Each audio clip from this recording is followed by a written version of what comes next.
It's the end of the world as we know it, and I feel fine.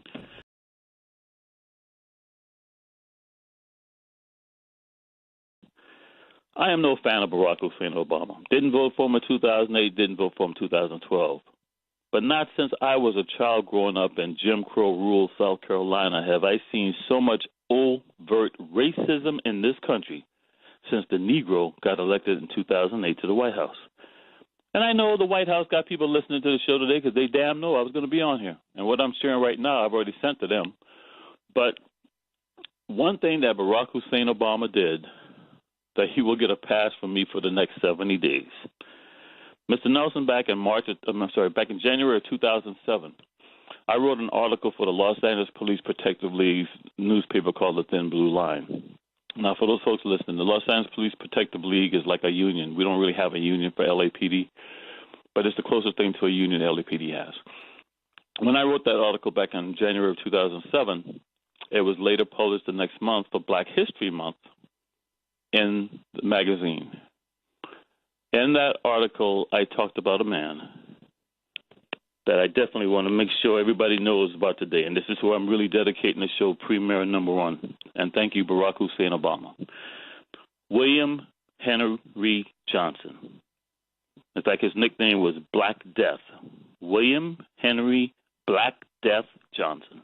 Ever heard of him, Mr. Nelson? Nope. Yeah, I know. So when I wrote this article, I talked about the fact that he was in a National Guard unit. And for you folks out there who are more modern history, in much later years, Colin Powell was a member of this unit. So anyway, the 369th Regiment was an all-black New York City National Guard unit. World War I started up. They were sent down to Spartanburg, South Carolina. You know, Mr. Nelson, the same county where they're finding all those bodies on this guy's property right now.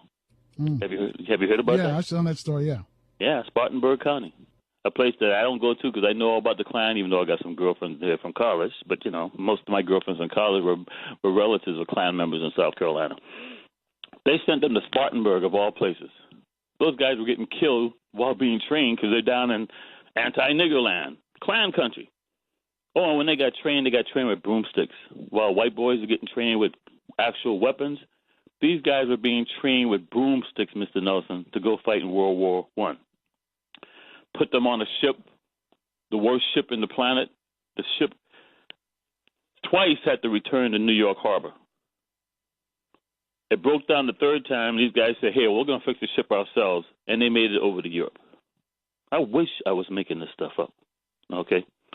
So when they finally got into the war, Mr. Nelson, and they had to fight against the Germans, there were two members of the unit, Corporal and Private Needham Roberts. They were put out in this, what we call an OP, observation post. They got overrun by something like 30 Germans. Needham was so badly wounded, Johnson ran out of bullets. Johnson took him out, Mr. Nelson, with his knife and bayonet. Now, in World War I, no blacks were awarded the Medal of Honor. None. That has changed since. And I have to say, you know, George Herbert Walker Bush, Daddy Bush, he and I were always, well, I was always closer to Daddy Bush than any other president, even though I will say Bill Clinton's administration gave me access to stuff that no other president did. But Daddy Bush did award a Medal of Honor to one gentleman from South Carolina, also coincident from South Carolina named Storrs, for what he did in World War I. Well, I've been fighting since I published that article in the Blue Line for LAPD back in 2007. I, along with other folks, have been demanding some kind of recognition for the Harlem Hellfighters. So for all you folks out there who like to Google or like to do web search, Henry Johnson was a member of the Harlem Hellfighters.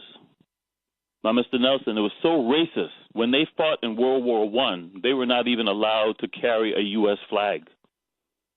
They fought in World War I under the state of New York's flag. Now, these gentlemen who did get awarded over there, some of them the highest award possible, got them from France. Black folks get more recognition for what they've done over in Europe for this country from France and other European countries than they get from here. Finally, Mr. Nelson, last year, I'm happy to say that President Barack Hussein Obama awarded the Medal of Honor to Corporal Henry Johnson. Sadly, there is not even one single surviving relative from his family bloodline that we could find. So somebody from the National Guard unit accepted the award in his past, and on his behalf. So I just want to say, for all those out there who know how I've been fighting for recognition for the Montford Point Marines for years, and Mr. Nelson will be the first one to tell you, he never even heard of the Montford Point Marines until I started doing radio shows with him. I'm glad to say that, I finally received a letter from a general thanking me for all the help. Guys like Larry Elder who talk all his smack, I only give him a pass because his father was a Montford Point Marine. But it was folks as myself who risked our military careers. And I don't give a damn. You got to have some principles, folks. That's why you shouldn't be voting for either Hillary Clinton or Donald Trump. It was worth risking my military career to fight for people like Corporal Johnson in the U.S. Army National Guard, or for all those blacks who fought during World War II in the Montford Point Marines that Clint Eastwood didn't even have the decency to include any of when he did his World War II movie. Even though blacks came on his movie set before they even started filming saying, aren't you going to include any blacks? This is the Pacific Campaign. Because you folks look in newspapers and magazines, and all you see from Iwo Jima is a bunch of white boys. And there were lots of blacks who died, Marines who died in the Pacific Campaign. So when you all out there on the front lines want to cry because Hillary Clinton didn't get elected, did Hillary Clinton teach you anything that I'm telling you today? Get your heads out your asses and learn about yourselves first before you start worrying about somebody who doesn't even look as you and doesn't really give a damn about you. Because that's what this show is about today.